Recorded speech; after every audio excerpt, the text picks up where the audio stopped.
What's going on, guys? It's the SGPN Fantasy Football Podcast on the Sports Gambling Podcast Network, presented to you by WynnBET. WynnBET is now live in Arizona, Colorado, Indiana, Louisiana, Massachusetts, Michigan, New Jersey, Indiana, and New York, Tennessee, and Virginia. From boosted same-game parlays to live in-game odds, WynnBET has what you need to win. If you bet $100, you're going to get $100 at sportsgamblingpodcast.com/WynnBET, WynnBET.com, or download WynnBET app and start winning today. State restrictions apply. We're also brought to you by the DGen Dance. Our March Madness bankroll contest is here. Free to enter and $1,000 in cash and prizes up for grabs. Plus, we're giving away our first half under bingo. Either enter both contests on the SGPN app. So, Brad, we got almost a week of free agency in. The legal tampering period is essentially the start of free agency on Monday. We've gotten 3 or 4 days in. It took a day to get fantasy viable players off the board. We got some off the board. So we're going to go through 3 winners, stock up, 3 losers, stock down, a sneaky signing, and then we're getting into our Superflex rookie mock draft. Always like, comment, and let us know what you think about the show, and drop your fantasy football questions. Brad, who's your first winner? Yeah, so one people may not be thinking of necessarily because the offensive side of the ball hasn't changed a whole lot until they signed a new quarterback in Derek Carr, and that's going to be Chris Olave, wide receiver for the New Orleans Saints. I just think the huge quarterback upgrade, the addition of Jamal Williams, I just think it's going to lead to more points, and we already know how good Chris Olave is, so more scoring opportunities is what we wanted to see, and I think we're going to see that where there was – I wouldn't say I was worried, but I was definitely going to fade him just a little bit if they ended up bringing in a rookie. So I really like the Derek Carr signing for them. So Chris Olave is definitely a riser for me right now. Yeah, and I know Derek Carr has his haters out there, so there might be people saying, is it really a huge upgrade? I ain't one of them. But what are your thoughts about Michael Thomas coming back? Do you think that's a concern, or is that going to help Chris Olave? No, I think it helps, right? I mean, if you think about what Chris Olave is, he's more that down the field, stretch the field kind of guy, where Michael Thomas is closer to the line of scrimmage. So I think if anything, teams are going to have to pay attention to the fact that Michael Thomas may be working those underneath routes. They can use Traquan or Rashid Shaheed to really stretch the field, and you're going to get to see Chris Olave kind of work the middle routes, which I think is great for him. And when you pair that with Jamal Williams and the short yardage, Alvin Kamara coming out of the backfield, I just think that offense is going to start to click pretty well.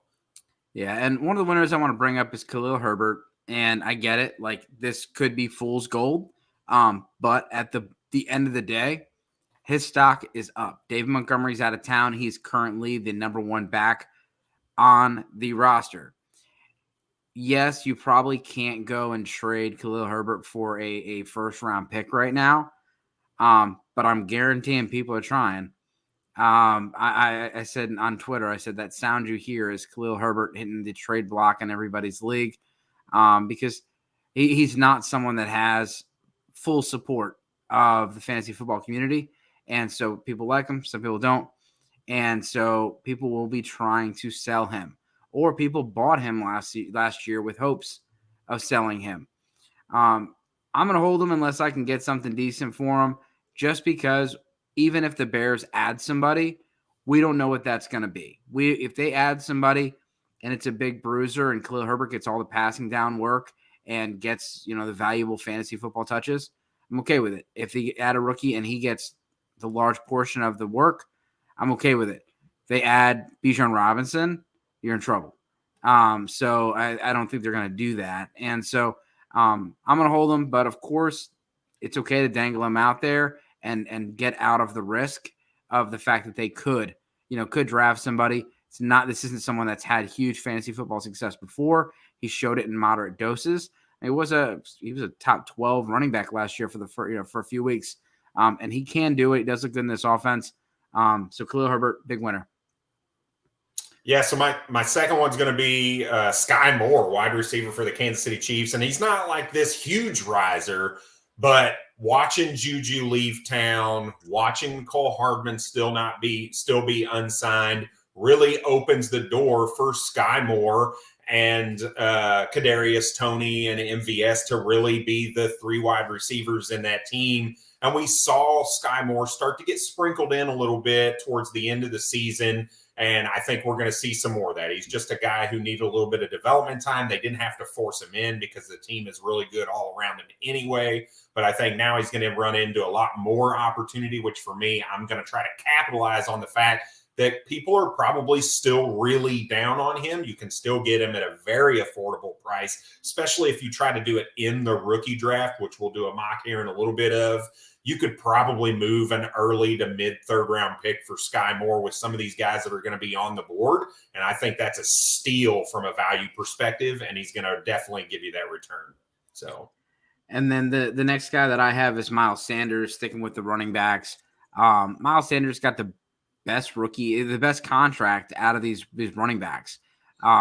It's a 4-year deal.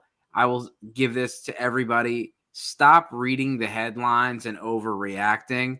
It's a 4-year deal, $25 million. I'll be very surprised if he gets all $25 million of that, but he has $13 million guaranteed. He is getting that, and that's the most that any running back got as far as guaranteed money. And I would guess that there's probably an opt-out in 2 years. But Miles Sanders' money, I'm going to follow the money and say that this was a big win for him as far as he goes to the Panthers. He's going to be the lead dog. They're not going to pay him that much and not use him. Deuce Staley, the assistant head coach, is very familiar with him. Also, Frank Reich's familiar with him. They did not play Reich went to the Colts before they drafted Sanders. But he's good friends with Nick Sirianni, who went over from the Colts to the Eagles. There's a lot of ties here. Relationships matter, and it ended up good news for Sanders. And it sounds like DJ Chark is visiting the Carolina Panthers. So it could be interesting. They also added Hayden Hurst, trying to add some pieces. And, of course, they made that huge move to go the number 1 pick for possibly C.J. Stroud. But they had to cost them DJ Moore. So we'll see. They're going to have to add some more pieces on that offense. Yeah, I think that he was on my list for a couple reasons. One, because, like you said, the contract and he got the money. But I think the other one, if you look at Frank Reich and his coaching tenure over the last 7 years, he's had 5 seasons where their rushing attack has been top 12 in either both attempts and yards. So they're going to try to run the ball. And if Miles Sanders gets 200 to 250 carries, I mean, you saw that in the limited touches that he got last season, if you throw out the Super Bowl where they just didn't use him at all, he really was a guy who could produce for you on your fantasy squad. And he was getting vultured by Jalen Hurts near the red zone, Boston Scott at times, Kenneth Gainwell at times. And now if he can manage to get all that red zone work, get those touchdowns and the volume, I think he could end up being a sneaky top 12 option. The next one that I had was Daniel Jones. So Daniel Jones last year was probably a big winner because he got Brian Dable, but he didn't get the 5th-year option. This year he got the bag. And listen, I know I'm a Giants fan, so I'm going to defend my guy. But Daniel Jones has been he was the punching bag for the Lamar Jackson frustration. And Lamar Jackson's turned down way more money than Daniel Jones got. It was $133 million that was turned down by Lamar Jackson. Guaranteed, $133 million guaranteed. Yeah, and Daniel Jones got 94. His franchise tag this year would have been $32 million. He got $19.5 million cap hit. It worked out for the Giants. They had to give the franchise tag to Saquon, which is frustrating for Saquon, but Daniel Jones is a winner. Plus, they're bringing back his guys. Continuity is important. I still think that they probably add a receiver in the draft, if not another one in free agency. But you put Wanda Robinson coming back, the addition of Darren Waller, Isaiah Hodgins is re-signed, Darius Slayton has re-signed, and the Giants will obviously attack the offensive line as well. 2nd year in the Dable system. Wheels up for Daniel Jones, who is, he saw a big stock increase, not only by signing his contract, but how he finished the season last year as far as a dynasty quarterback. Yeah, mine was very similar, but I said the Giants as a whole, and I'm not a Giants fan. I think that whole team improved from what was already a playoff team, and not only because they added on the offensive side of the ball, but I think the addition of Bobby Okereke on the defensive side of the ball is a huge signing for them. He is a very good pass defending linebacker that they can utilize and that they really needed. And I think that's a killer signing for them when you look at where they had weaknesses on the defensive side of the ball. So I just think the Giants as a whole are big time winners in free agency. And I'm going to give one sneaky signing, and that's going to be Alexander Mattison. So he stayed with the Minnesota Vikings, and so it doesn't appear to be this huge win. He didn't go to Miami Dolphins or somewhere where he's appeared to be the lead dog, but he stays there. Dalvin Cook, there's rumors that he could be traded. Even if Dalvin Cook stays, he's a 27-year-old running back. Alexander Madison's 24. He'll be 25 when the season starts. He's a young guy. And so you could see him go into that work. You know, Dalvin Cook's only had 1 year where he's actually finished the entire year. So Alexander Madison staying in Minnesota, I think, is a sneaky signing. Yeah, my sneaky one is going to be Jacoby Brissett, quarterback for now the Washington Commanders. I just think he goes in and immediately ends up being the best quarterback on the roster between him and Sam Howell with Tyler Heineke out of the picture. Now, look, they're probably going to end up addressing that position in the draft, but they're not going to be high enough unless there's a trade where they're going to have one of these guys that can just step in immediately. So I think Jacoby Brissett ends up being a bridge-style quarterback for the Commanders this season. We saw how productive he was with the Browns last season, and I think you've got a better receiving core, and you've got a really good running back tandem in Brian Robinson and Antonio Gibson, where you can really see him kind of flourish as a high-end quarterback too for the majority of the season, I believe, next year. So I think he's pretty sneaky as well. Yeah, and Ron Rivera's comments were interesting because before they said, he's the Sam Howell is the quarterback one, and he's just clarified he's currently the quarterback one, and they're going to give him every opportunity to be the quarterback one, but they did not come out and say Sam Howell is our starting quarterback for this season. Right. They just said currently he is this. So that tells you a lot what you need to hear. So we're going to check back. We're going to check back in with the sponsors, and we're going to give you our losers, our fallers from fantasy, from free agency. Yeah, so we are brought to you by WynnBET, and they are the official online sports book of the Sports Gambling Podcast Network. WynnBET is now active in Massachusetts and a ton of other states. So be on the lookout for WynnBET Win Hour each Thursday from 5 to 6 p.m. Eastern Standard Time. And during that Win Hour, marquee games of the week are going to have better odds at WynnBET, which gives you a larger payout opportunity. And also March Madness is here. So many ways to be able to bet on the big dance. So sign up today and receive our special offer, bet $100 and get $100. That is limited to state availability. And of course, if you're one of our DGens, if you hit the biggest long shot parlay of the week, you get $1,000 free credit. There are so many things to choose from. All you have to do is head over to wynnbet.com or download the WynnBET app. Offer is subject to change. Terms and conditions at wynnbet.com. Must be 21 or older and present in the state where playthrough WynnBET is available. If you or someone you know has a gambling problem, call 1-800-522-4700.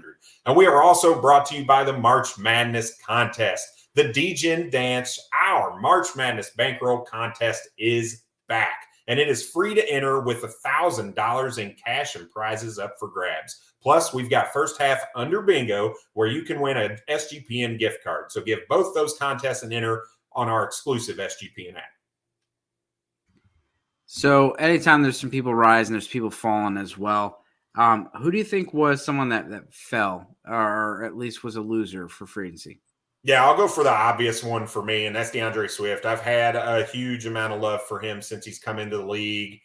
Seeing Jamal Williams really not be able to work out that signing with them. I expected them to add something. I did not expect it to be David Montgomery, so that really hurt, I think, DeAndre Swift's value, where he's really going to be what we saw in that split between him and Jamal Williams last season. I don't think DeAndre Swift goes away, but I also don't think his volume increases at all. So he's definitely a guy that I tried to buy cheap last season, expecting to see an uptick in volume, and that didn't happen. So now for me, because of that, he's a loser. Yeah, and we know that Dave Montgomery is not necessarily a pass catcher, but he can do it. But obviously the touchdown vulturing was a big issue last year with Jamal Williams, and just the overall volume. Any optimistic Swift owner, manager is looking for a trade and hoping that DeAndre Swift gets traded to Miami or something. But as of now, man, that'd be beautiful. Yeah, Miami, as of now, this is where you're at. Yep. I put Devontae Adams on here, and I wanted to put him on it for a few reasons. One, Jimmy Garoppolo and Derek Carr, and maybe there's not a huge difference in the performance as far as the quarterback play. He's still going to get a ton of targets. But I think that this team is still in the market for a rookie quarterback. So you look at Jimmy Garoppolo. You're going to have Jimmy Garoppolo for a couple games or maybe a full season. And then you're going to go into your year 32 season with Will Levis or Anthony Richardson. And it just looks like, the writing's on the wall for Devontae Adams' dynasty stock to be pretty low here in the near future. And it could be, with Jimmy Garoppolo's health, it could be sooner than later. And so Jimmy Garoppolo's contract is a $24 million roster bonus next March. I don't think he's on the roster next March. And I think this sets them up to draft a rookie, whether it's Levis or Richardson or maybe Hendon Hooker at the end of round 1 or beginning of round 2. But either way, it's not that I'm a huge, Jimmy Garoppolo versus Derek Carr fan. I do think I like Carr more, but it really just comes down to like longevity. It does not look like Adams is on the squad he thought he was joining. Yep, I agree. All right, so my second loser, I'm going to go with Nico Collins, wide receiver for the Houston Texans, for a couple reasons. I think with the return, or what we hope to see is the return of John Mechie to a football field, is going to hurt his value, as well as the addition of Robert Woods and Noah Brown. You hear all the rumblings about Carolina being at the 101, now looking at C.J. Stroud. That's their favorite. That puts Bryce Young in Houston with DeMeco Ryans, fellow Alabama player, and John Mechie, fellow Alabama player. I think you're going to find yourself in a situation where Nico Collins is completely out to lunch. He might see 40% of the snaps, and obviously I'm projecting here, but I don't think he's going to be on the field for the majority of snaps with the addition of these other two wide receivers and John Mechie. And look, Brandon Cooks is still on the roster. Do I expect him to stay there? Probably not. But if they don't figure out a way to get rid of him, Brandon Cooks isn't going to sit out, especially with a new head coach. And as I think DeMeco Ryans has the charisma to be able to talk Brandon Cooks into, hey, look, man, give me a chance, right? We're bringing in a young quarterback. We're bringing in these other players. Like, stick it out with us and let's see what we can do. And I think there's a world where he stays there, but it wouldn't shock me if he doesn't. So I think Nico Collins is in a pretty bad spot for the Houston Texans. I'm gonna go with Mike Evans. You're going from Tom Brady to Baker Mayfield. That's not good. I don't know. I don't think you have to be too knowledgeable about fantasy football to see that. But really, I mean, you look at it, Baker Mayfield's been okay with some of these underneath, middle of the field guys. But with these guys you're having to throw contested balls, you're having to throw outside the hashes or deep on the deep quarters of the field, that's not Baker's bag. And Mike Evans already had some struggles last year, minus the end of the season. He's lost a lot of dynasty stock. And if you have him on your team, Baker Mayfield's signing was like a gut punch. Yep. I will say this: they are the top odds to get my guy Hendon Hooker, and if Hendon Hooker gets on that team, I think he takes the job early, or at least halfway through the season. And I do like Hendon Hooker, but man, Does not look good for Mike Evans with Baker. Well, that offensive line's bad too, and Baker does not perform well when there's a bad offensive line. So, all right, we'll get to my last guy. That's going to be Kareem Hunt, who's actually unsigned. And that's part of my reason for him being a big faller right now is there was a lot of hope that he was going to end up in a spot that he was going to get significant amount of volume. And there's really only one option for that right now, and that's Miami Dolphins. And they re-signed everybody. They re-signed Gaskins. They re-signed Mostert. They re-signed Wilson. And they're still contenders for a running back in the NFL draft. So I don't see a world where Kareem Hunt goes there either. The only other place that I could see would be the Denver Broncos. And there's been no sniffing at all. There's been no reports at all around the conversation even being there. So I just think he's going to end up either as a backup running back somewhere behind guys, but the days of Kareem Hunt being that startable RB, 15 behind Nick Chubb is just way behind him, I believe. Yeah, and I'm gonna go with Elijah Moore for my next one, and it just seems like he's gonna get jerked around again this offseason. And I could be wrong. I mean, if he gets Aaron Rodgers on his team, then that could be wheels up for him. But if this wish list has any truth to it, they just added Allen Lazard to a pretty big contract. He's a big slot receiver, kind of bumps Elijah Moore out of things. Then you have Corey Davis is still in town. You also have Garrett Wilson, and potentially having Odell Beckham or Randall Cobb come over there. Going to deal with old curmudgeon-y Aaron Rodgers. It's kind of a mess over there. And just Jets fans in general, like they have this exciting thing that's happening, but it's not really happening. And I just keep posting the image of the guy taking over, the boat and holding Captain Phillips hostage. And Aaron Rodgers is just like, look at me. Like, I'm the captain now. And it's just a mess over there. So Jets fans and the Packers fans are like, like when you find out like why the girl is single, the Packers fans are that ex-boyfriend's like, I'm not jealous. Just good luck. Yeah, have fun. Like good luck. And so this is going to be interesting because right now he said he wants to go there. He wants to go to the Jets. He does not have a no trade clause. So his options are retire, still be under contract with the Packers, play for the Packers, or go to the Jets. And the Packers are like, okay, well, we're not going to do you any favors and lower the price. Yep. And they still want, So we'll see. Well, let's check back in with the sponsors, and then we are going to go to our Superflex rookie mock draft. Big sponsor is Underdog Fantasy. We're also brought to you by Underdog Fantasy, and Underdog Fantasy is heating up for March Madness. College pick'em is a great way to get in on the action, especially if your bracket is busted.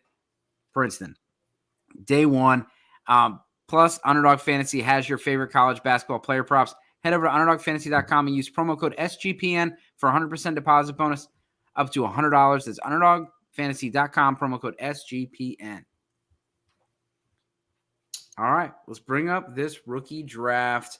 And I did jump in here. We both jumped in here. So I am the evens. You're the odds. You're first man up, sir. All right. We'll keep it short. Bijan Robinson, 101. There's no question there, regardless of Superflex or 1QB. I don't think we need to spend a bunch of time on that, to be honest. Well, and so here's the number 2 pick, and that is Bryce Young at the 102. And this is interesting because we kind of have an idea of what the potential landing spots are. And so my question to you, Brad, if Bryce Young goes to Houston or Carolina, does that matter, or is CJ Stroud going to be your quarterback one? I would prefer the Houston landing spot. I just think there's a little bit more to work with there with some of the offseason signings. I like the head coach and where that head coach is coming from. I just think it's going to set Bryce Young up. He was already the QB1 for me and most other people of the class. And I don't think that landing spot is a terrible landing spot with D'Amico Ryans and, Damian Pierce, who you can pound the rock with. So I'm okay with that. Carolina, with the addition of Miles Sanders, I think is a fine spot. They need to address the wide receiver position, obviously. My guy Shi Smith might get some opportunity. Terrace Marshall might get some opportunity, but it's definitely not as intriguing to me as the Houston landing spot. Yeah, and then you got Jackson Smith and Jigba at the 103. Again, this is a Superflex rookie mock draft. What are your thoughts about that pick? I don't like it. I'm taking CJ Stroud here. JSN, while is likely the wide receiver one for a portion of the population, he's not mine. And unless your rankings have changed, I don't believe he's yours either. I just can't imagine taking him over CJ Stroud right now, who's likely the number one overall pick based on all reports that we're seeing right now with the Carolina Panthers trading up. So I'm taking Stroud here definitely over JSN.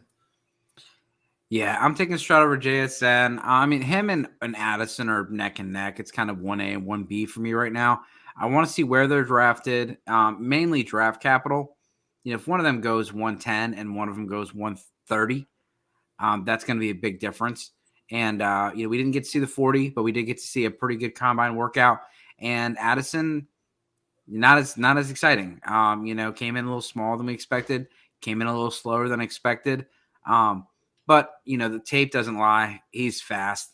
He's definitely more than fast enough. And I just expect him to be a little bit more bursty. But, when it comes down to it, it's really 1A and 1B for me. And if you told me I can get Addison at 107 and JSN at 13, give me Addison. I'll take the cheaper guy. CJ Stroud at 104. I think if CJ Stroud went to Houston, it'd be interesting if some reason that Bryce Young goes. And the rumor is that Bryce Young is the owner, likes Bryce Young, and Frank Reich likes CJ Stroud, which, of course, you trade all that stuff up, you probably know who you're picking. Yep. But rumors are rumors, and here we are. But CJ Stroud is here. He is now my number one. I just think he is the better passer in the group. And at the end of the day, this is what we're looking for. And Bryce Young is an outlier. And we talked about it previously. I'd rather go with the stereotype over the outlier. Still like Bryce Young. But looking at it, I do like the fit in Carolina. And CJ Stroud, I believe, is going to be a Carolina Panther. I like it. All right, 105, you see Anthony Richardson coming off the board. Currently the quarterback for the Florida Gators, but had an absolutely ridiculous, or redonkulous, as my 6-year-old says, combine from a metric standpoint.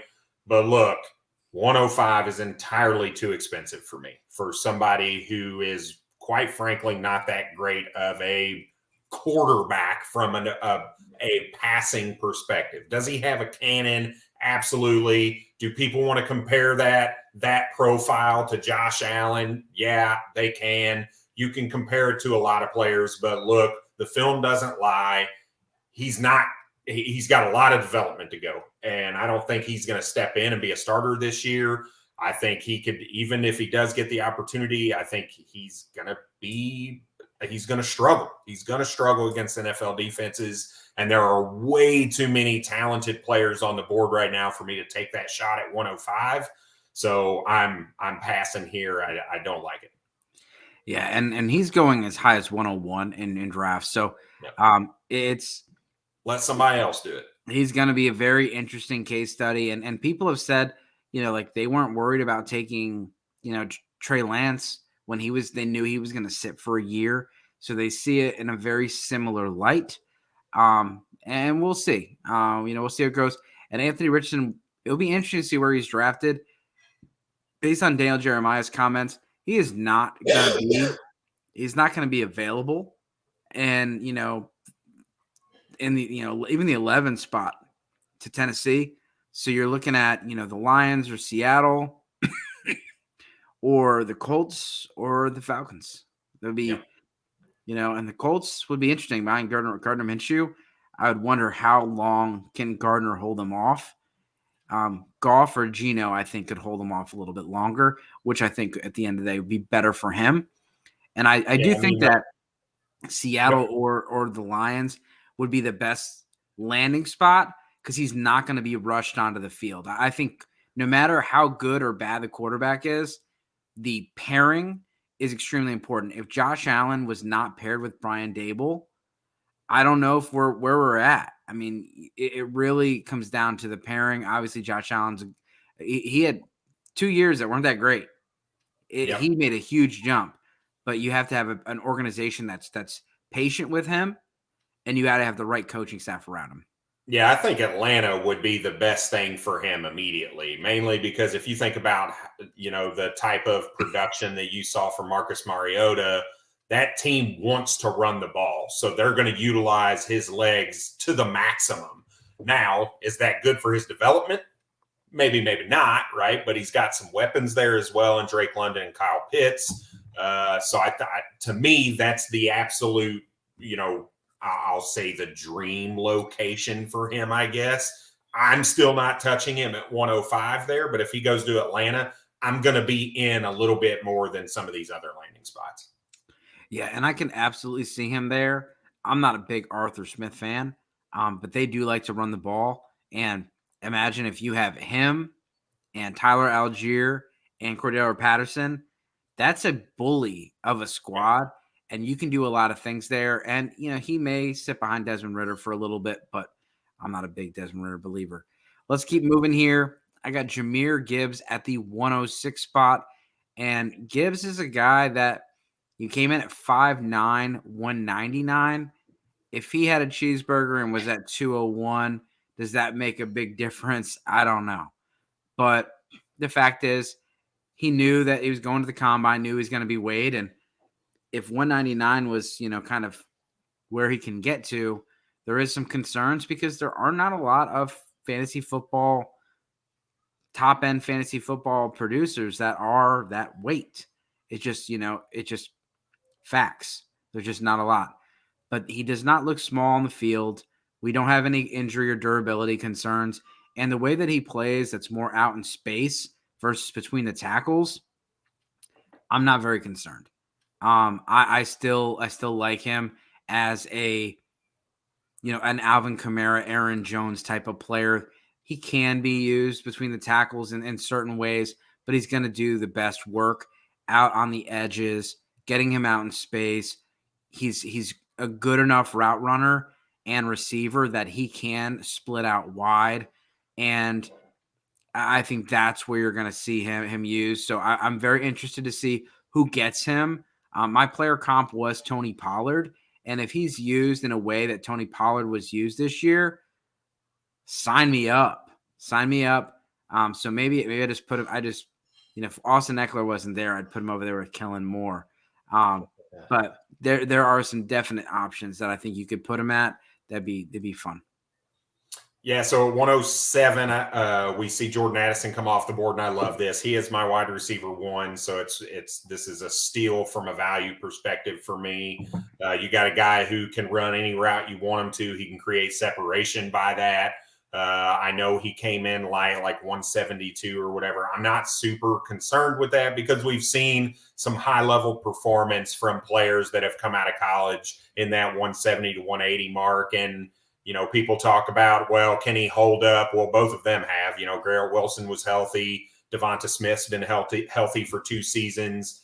And I expect more of the same from Jordan Addison. So I think a dream landing spot for me, right? You talk about Tony Pollard and the Dallas Cowboys. I'd love to see Jordan Addison be the wide receiver 2 for the Dallas Cowboys next to CeeDee Lamb, with Dalton Schultz likely out of town, with Ezekiel Elliott likely out of town. I think they're going to look to be a little bit more of a pass-heavy attack. And I think that'd be a smash landing spot for Addison. So I love this pick at 107. Yeah, and then we have Will Levis come off the board. We have the 4 quarterbacks in the top 8. So if your dynasty team is looking for running backs or receivers, you're in a pretty good spot. And especially if you're, sitting at the 102, 103, you got a great opportunity to trade back.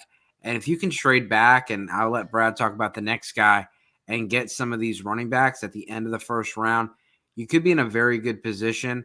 And even these receivers, there's still very good receivers on the board. And we'll talk about that. But Will Levis, I'm starting to have more concerns about him, and really, one of the things they talked about with Will Levis and Hendon Hooker, they're older quarterbacks, which comes with a level of maturity, comes with a level of experience and leadership, and things that are really good.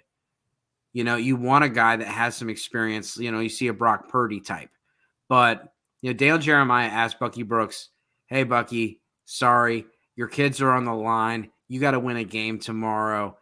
Will Levis or Hendon Hooker?" He goes, "No doubt. I'm taking Hendon Hooker, no doubt." And the thing is, Anthony Richardson is super raw. He's super young. People think that he's just kind of scratched the surface and they can get something out of him. Part of that because he's not played a lot. But when you see Will Levis, he's played a lot of football. And then you see him at the combine and you're still seeing basic mechanical issues from a 24-year-old quarterback that played a lot of games. And so he's fading to where he's almost fading into the defender, the blindside defender. He's fading away. Like you think about like a basketball shot. Like if you're shooting, you're taught to jump straight up, and he's jumping sideways and backwards, and like your arm goes this way and your body goes this way. Like that's going to throw off your mechanics. And the point of that is that stuff should have been coached out of him already. And if it's not coached out of him early enough, it's going to be a problem. And it does seem that he's, probably going to be going to the Colts or the Raiders. And, we can, hope that Shane Steichen or Josh McDaniel can get that, can fix that in him. I think that, if he goes to the Raiders, sit behind Jimmy Garoppolo, learn a little bit, that'd be helpful. I mean, if he goes to the Colts and he's sitting there behind Gardner Minshew, there's going to be a lot of pressure for him to get on the field here pretty early. And I don't know if that's the best situation, but I do think Shane Steichen's a good coach. He did well with Jalen Hurts, and people forget he was with Philip Rivers for a long time. So he doesn't necessarily have to have one certain style of quarterback. Yep. I love it. All right. 109 is going to be Zach Charbonnet, running back for the UCLA Bruins. And this is my sweet spot, Dave. I mean, we talked about this maybe in another show or maybe off air on the phone through text message, whatever. If I can get to the 109 and get Zach Charbonnet, I am 100% happy. If I have the 101 and I can package that deal and get the 109 and a whole bunch of other shit, I am ecstatic because I don't see a world where Zach Charbonnet goes before 109 just because of the hype of the quarterbacks. That nobody's taking him above Jahmyr Gibbs or Bijan, and JSN and Jordan Addison are likely going to come off the board before him. So I think the 109 is a sweet spot. If you're really worried about it, maybe Jordan Addison falls behind him and you need to look at the 108.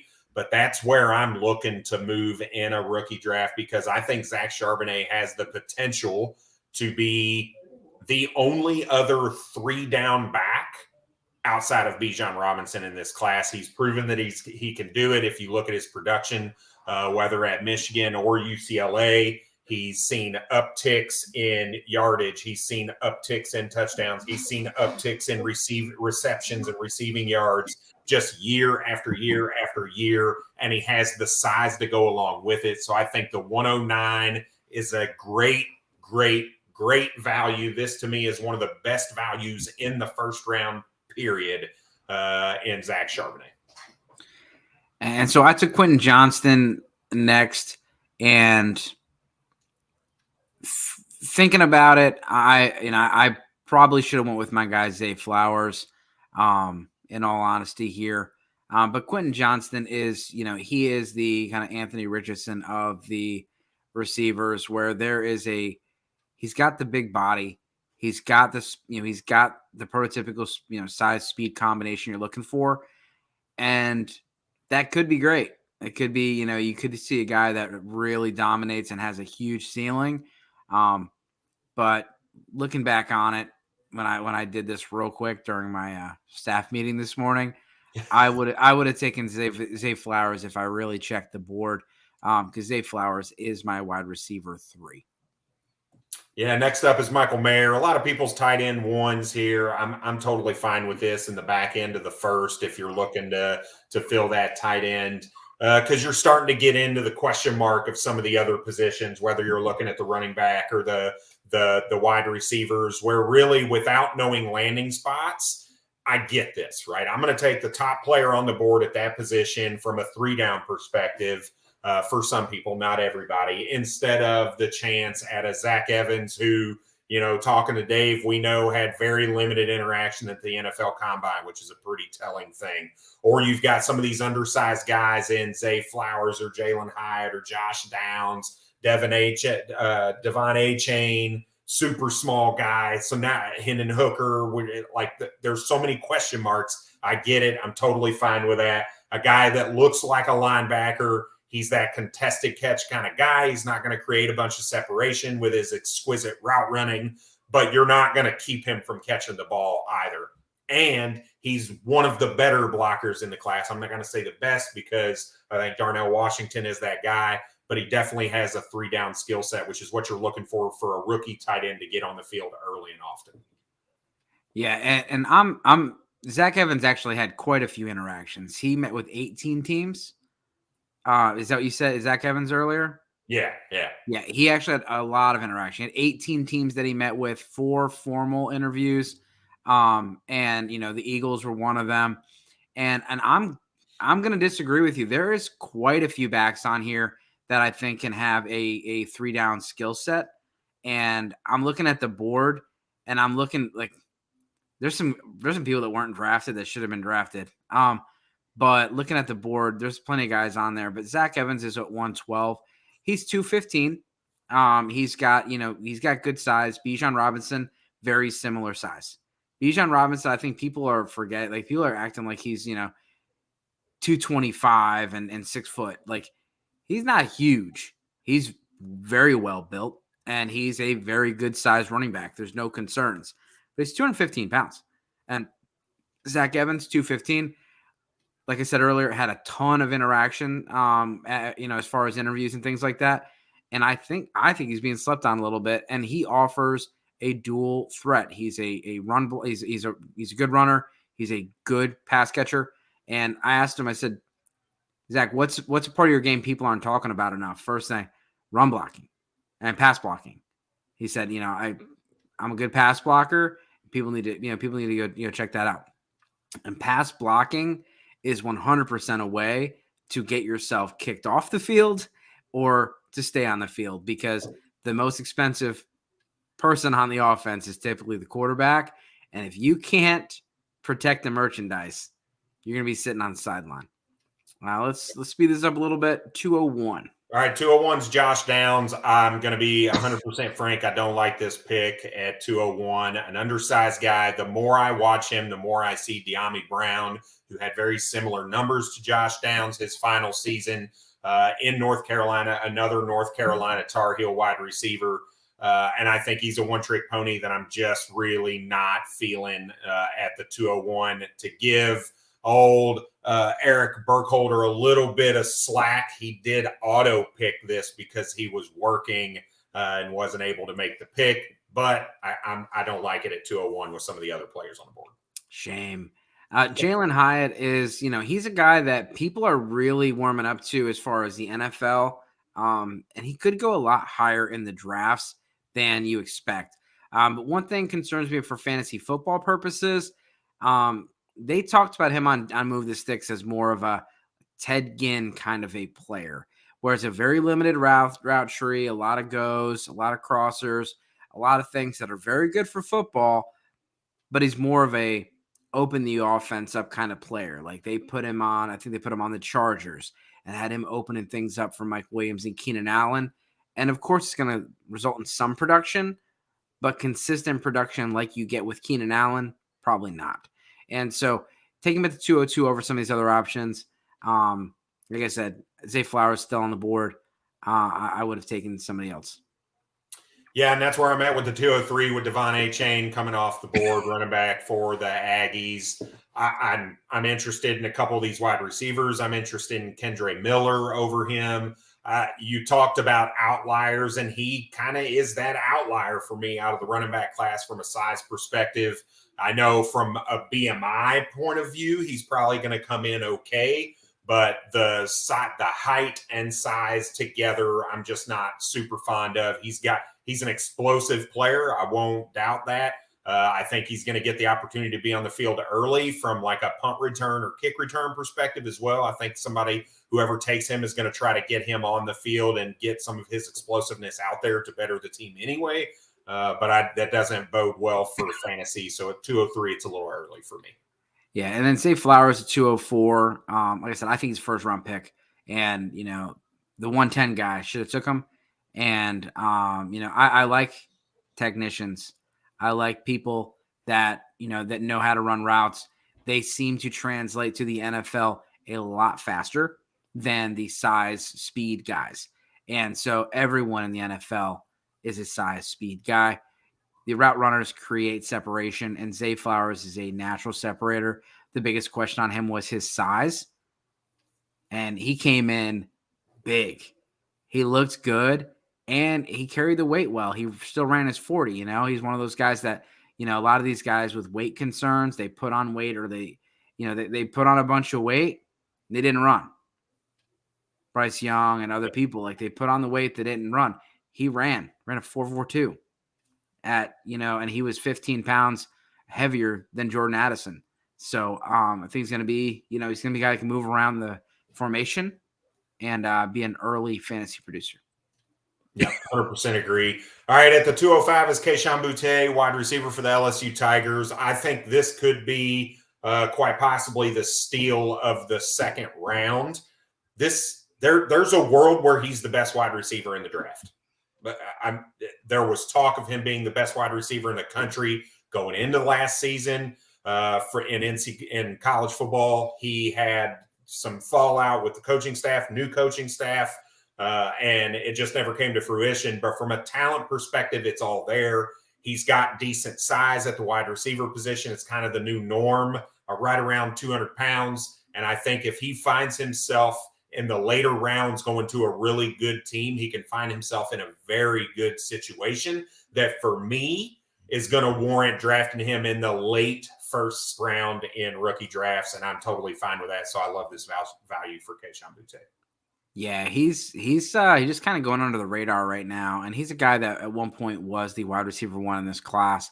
Hendon Hooker, 206, talked about him earlier. I think he's a stud. I know that he's an older quarterback, and I think you have to factor in a few different things with some of these guys. He was a transfer from Virginia Tech. We also had COVID that throws some things off for everybody. But this guy, the production was just off the charts. And then he's supposedly nailing the interviews per reports from the NFL. And several teams have first-round grades on him, which gets me even more excited about him. I've been saying he's a first-round pick for months. And so I think teams see the 5 years that Jalen Hurts has, and they're going to get him. And so Bucky Brooks was talking about it, and he said the same exact thing about Jalen Hurts. He was like, I'm getting spidey, tingly senses about this guy, and if I don't put him in my top 5, I'm going to regret it. And so, Hendon Hooker's there, and he's a guy that, he could fall into a very good situation for one of these teams that's later on. And what would be a great situation for him is if Baltimore trades Lamar Jackson and he goes there with Todd Monken in that offense. That would be fire. But I think he does. I think Tampa Bay is a very likely spot for him, or a team trades up late into the I've heard the Los Angeles Rams could go after him and be like successor to Matthew Stafford. But I think a team late in the 20s gets him, and maybe somebody from the second round moves up. Yeah. All right, 207 is Tank Bigsby, running back for the Auburn Tigers. Guy who had 3 really good years of production while he was there, all the way from his freshman year through his junior, last season as a junior. He's got good size. He's not the running back I would have taken here with Kendre Miller still on the board, with Sean Tucker still on the board. There's some other players I like, especially with the combine and what we've seen from Tyjae Spears. I'd probably taken him above him here. I think he's a guy you can get later on in your draft where it's a little bit more of a value. I think this is a little bit of a reach for Tank Bigsby at 207. So I'd hold a little bit here because I do think it is just a little early for me. Yeah, I'd like to see more receiving work from Tank. I think he's a good running back, and he's got some good pass blocking. He's one of the better rushers in the class. It's just, and is he going to turn into a first and second down guy? And he's an SEC running back. He's not a big running back, but he's got good enough size, good enough power, and he for me is kind of an outside zone scheme guy. Puts his foot in the ground and goes. Yep. Kendre Miller, you talked earlier about there's only a few guys in here that are three down backs. Kendre Miller's a 3-down back. He's got the size. We've seen the ability. This guy had 1,700 yards last year and carried TCU for most of the year.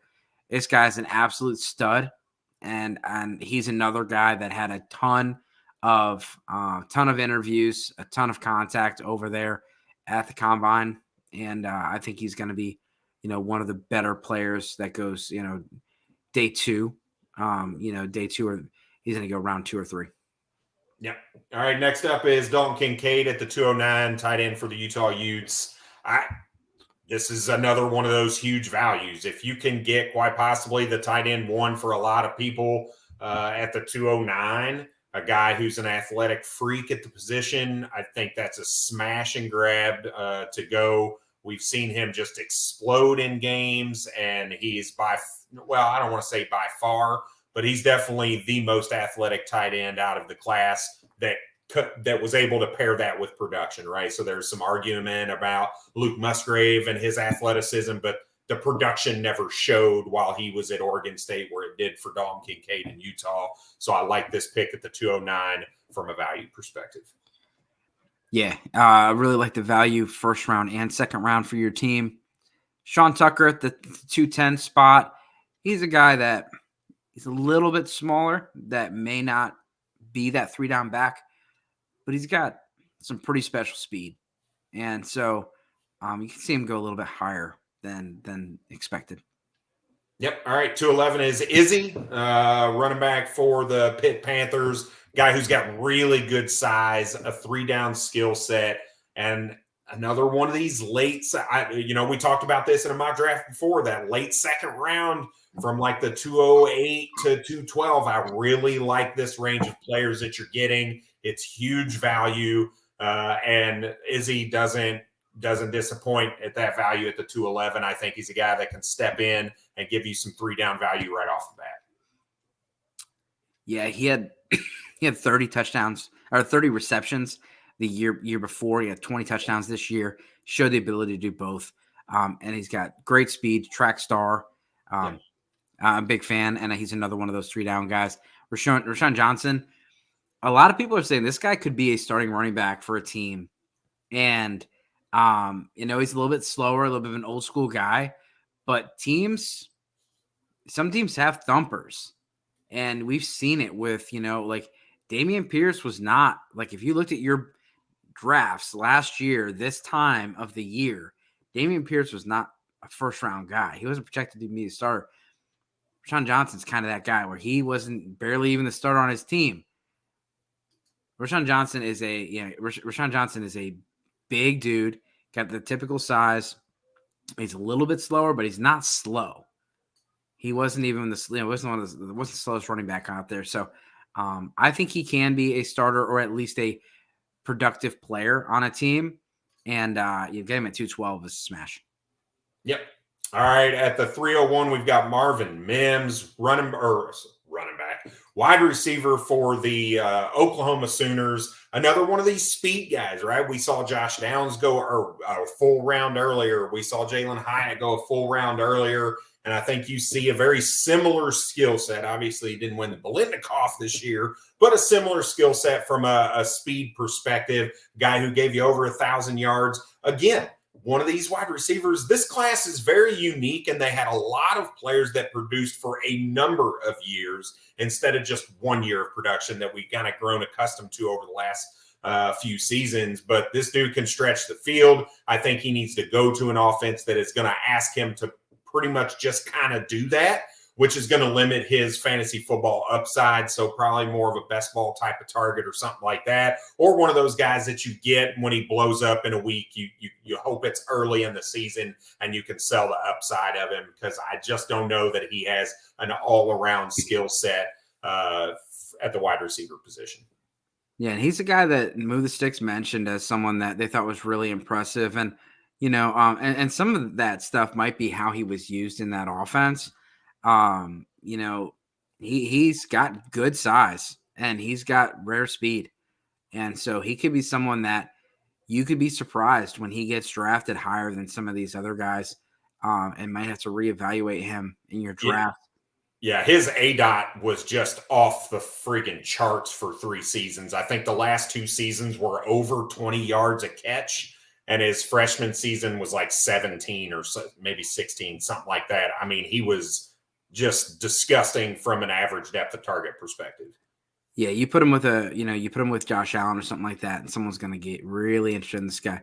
Darnell Washington at 302, I think it's a good pick.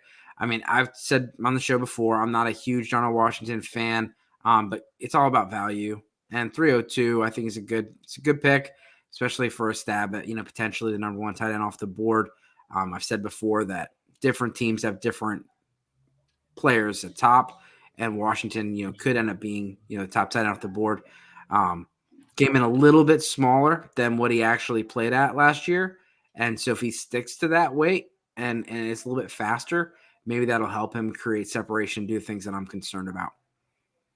Yep. All right. 203 is going to be Rashee Rice, wide receiver for the SMU Mustangs. Guy who came in a little bit shorter, but a little bit heavier at the combine, but really a pretty decent size that you're looking at for your wide receiver, over 6 foot and over 200 pounds. He really does have a good blend of kind of wide receiving chops, I'll say, overall. He's got good change of direction. He's got a decent route tree. He has a good ADOT if you look at SMU. So I think this is a really good pick at the 303. When you're looking at some of these other guys, obviously I would have taken Tyjae Spears here, but I expect Tyjae Spears to be taken well before the 3rd round. He is not going to be available. I was shocked that he went to the 304 to begin with, but I think Rashee Rice is a hell of a steal in the early 3rd round, a guy that could really surprise people because he could be a weapon at the marker for people, a first down guy that can get you to move the sticks and really be valuable early on in his career. Yeah, and I really like what Jeff did here. So Jeff, props to you. I like your team a lot. I've already said I would have taken Zay Flowers over Quentin Johnston, and Brad has the text message. I would have taken Tyjae Spears here at the 210, but I was in a meeting all day today. I was in meetings all day today, and so I auto-picked. And so Tyjae Spears here, excellent pick. Again, he's not going to be available. He's a guy that, landing spot is going to be interesting for him. He is a smaller back, and so it's going to be interesting to see how he's used. Seems like a guy that goes to San Francisco and absolutely kills it, but there's a guy named Christian McCaffrey there. So I don't know where he's going to go, but I do think Tyjae Spears is going to be a hell of a player. All right, next up at the 205 is going to be Cedric Tillman, wide receiver. For some reason, I was thinking it was Chase Brown, but I was looking at the wrong one. So Cedric Tillman, wide receiver for the Tennessee Volunteers, one of those big, tall, contested catch kind of guys. So a guy that really has some good touchdown upside, which I think you're kind of looking for. You're either looking for a guy, folks that you think can be target hogs in some way, shape, or form, or guys that can be those touchdown benefactors for you in your fantasy football squad. And Cedric Tillman can be that guy, very much like a Mike Williams type guy who we had marked as his NFL player comp. If you go back and watch his draft profile series that we put on YouTube, make sure you give us a like and a subscribe and check those out if you're curious what we had to say about him. But I think this is a good pick at the 305 with the guys that are left on the board. Yeah, and it might actually have been Mike Pittman. it might have been Michael Pittman as the player comp. Ooh, is that who he's? I could have swore. Well, maybe. But I know Player Profiler came out with theirs after the combine, and it is Michael Pittman for them. And I do think that's what ours was. Chase Brown is next, and here's another guy that, I kind of said earlier, there's multiple guys that are 3 down backs. This guy had 4 touches last year. This guy can carry the load. Probably not something you want to see, a guy that you're about to invest Dynasty stock on, but he can do it. And he had a fantastic combine. This guy is he's a stud, and he should have gone earlier. I think he's a 2nd round pick, and I'm a big fan. All right. So next up is Xavier Hutchinson, wide receiver for the Iowa State. I was getting ready to say Hawkeyes. Jesus Christ. Don't tell people I was going to say that. The Iowa State Cyclones, sorry, Iowa fans, or Iowa State fans, I guess, depending on who's listening. But look, this is a guy who's got good size. 6'3", he's one of the taller prospects in this class. And a dude who, again, had 3 solid years of production while at Iowa State. From his freshman season all the way through his junior season. I like the upside here because of the size. He's got the full skill set to be an outside receiver, not just a big slot. So you look at the upside. Again, we talk about upside in the 3rd round. Who do we think could step onto the field and immediately get some targets? And this has been a guy who's proven that he was able to do that as a young guy with Iowa State all the way through his progression there. So I like the pick. Yeah, he's got an extremely good, run blocking grade. Teams are going to like that. He's a big player, plays outside, which like him and Cedric Tillman are 2 of the only guys on here that had more outside snaps than they did inside slot snaps. Yeah. Hit 111 catches last year. This isn't a big guy that caught 56 catches. This is a big guy that caught 111 catches, and these aren't dink and dunks. These are downfield. And if you watched him the year before with Purdy, this is a good player. Luke Musgrave, he's definitely not a guy that stretches the field, though, right? That 111 catches gets you. I think he went just over 1,000 yards. If I remember, his ADOT's pretty low, but he does get down the field targets also. But a lot of his work is kind of underneath. If you think Michael Thomas, I'm not relating him to Michael Thomas, so don't. Snippet that and say that, Xavier Hutchinson is Michael Thomas, but that's the type of style that he's going to be, I think, more of those underneath routes. So, yeah, he's chain mover, Alan Lazard, kind of a player. Yeah, I like there going you go. Back, that's a better one. Going back to the Iowa State, combo. Yeah. Luke Musgrave, another one of these tight ends that could end up being, the 1st or 2nd tight end off the board. Get him in the 3rd round. Very athletic guy. A lot of people mention him at the Senior Bowl as being a standout player. Big fan of Luke Musgrave, and this is about the right spot for him, unless he happens to go, to a prime landing spot in the end of the 1st round. Yep, this was my heart pick. I was either between who I drafted or Parker Washington here, wide receiver for Penn State. But I went with Rakim Jarrett, wide receiver for the Maryland Terrapins. I just think he has the skill set to play anywhere on the field. He's a very versatile guy. He can play inside. He can play outside. He gives you some yak upside.